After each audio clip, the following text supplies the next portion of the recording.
Hello everyone, my name is Matt Scorpion, and welcome back to the Destiny 2 Reset Update.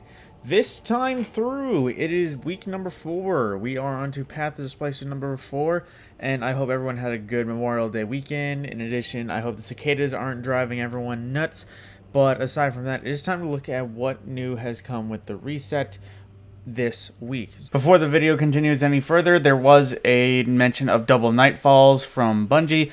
Unfortunately, I didn't get any notifications, so that does happen this week. It is double nightfall rewards week with plug 1 this week. So right off the bat, I'm just going to kick this off right off the top for challenges. The usual one, for at least one, it is to do Path of Splicer 4, continue with the week, and to defeat champions anywhere in the system, but you gain bonus progress. Oh, there we go, spawn in the tower. You get bonus progress for killing champions, specifically in Override. So that would give you decrypted data and a good chunk of XP. Now, also, this challenge, the Draconian protocol, it says to defeat the Wyvern boss in Override and defeat powerful Vex anywhere in the system, bonus progress for Vex in Override/expunge.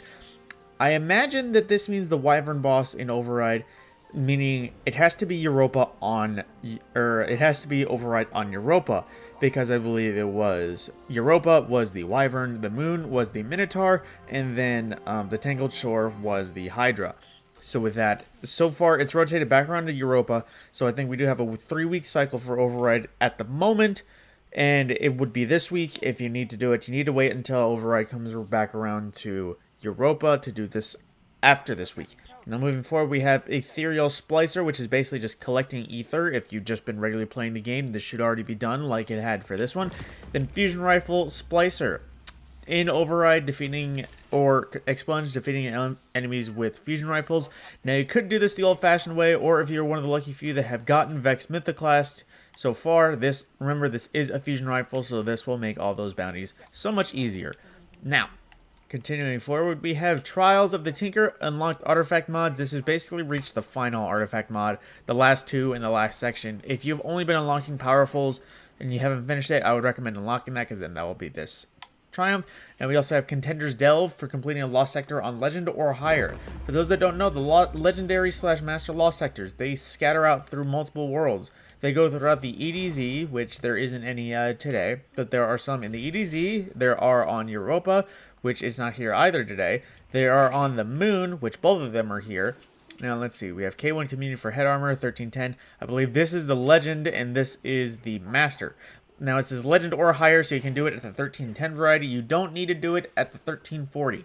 But they spawn throughout those locations. They also spawn in the Tangled Shore, and I believe those are the main locations. I didn't see any patch notes specifically saying where they all spawn nowadays. But, of course, finishing up the list, we have Precise Calibration, defeating enemies with marksman weapons, scout rifles, sniper rifles, and linear fusion rifles.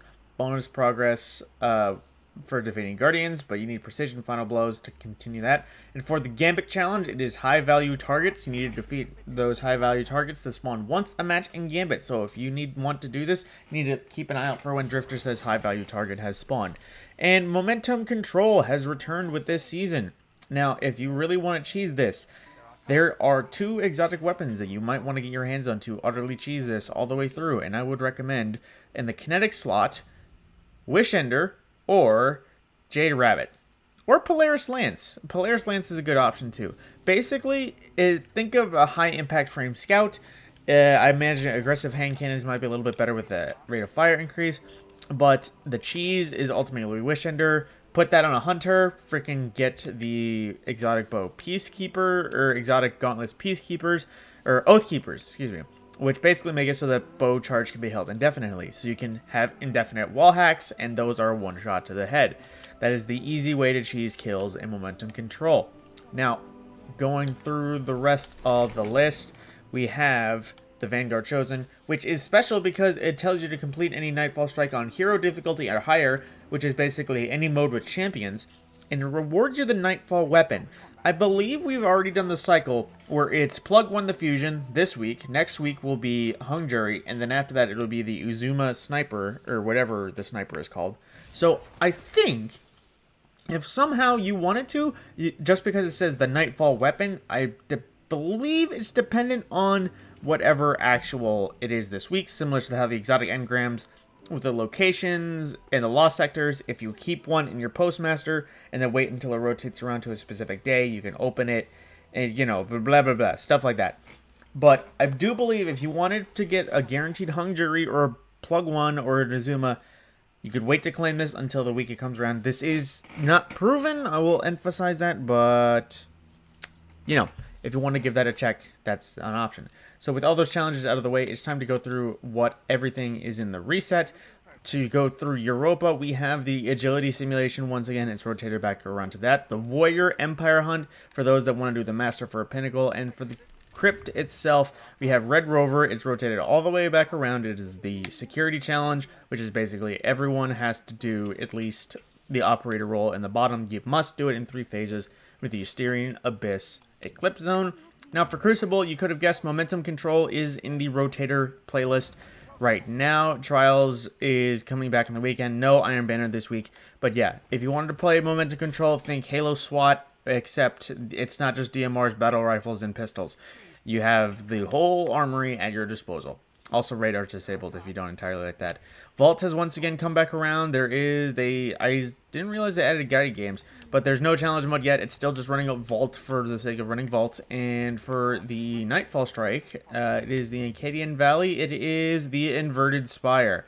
So this is one of the easiest strikes in history. I'm not sure how much it plays up on higher difficulty, but if you wish to take a crack at that, it is the Inverted Spire.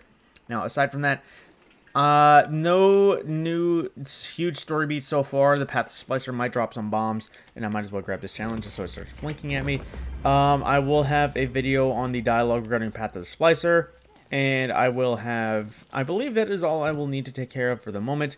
So with that, my name is Matt Scorpion. That has been everything for the reset update, and I will see you in the next video, because there hasn't been much this week. I think this might just be a filler week. I didn't see any boosted Infamy, I didn't see any boosted Valor. Just another week in Destiny to continue through the season. Season's holding on pretty well. A lot of people have very good vibes about this season. More so than last, surprisingly, even though I did think last was pretty good as well. There wasn't nearly as good as weapons in the game. With that, my name is Matt Scorpion, and I will see you in the next video.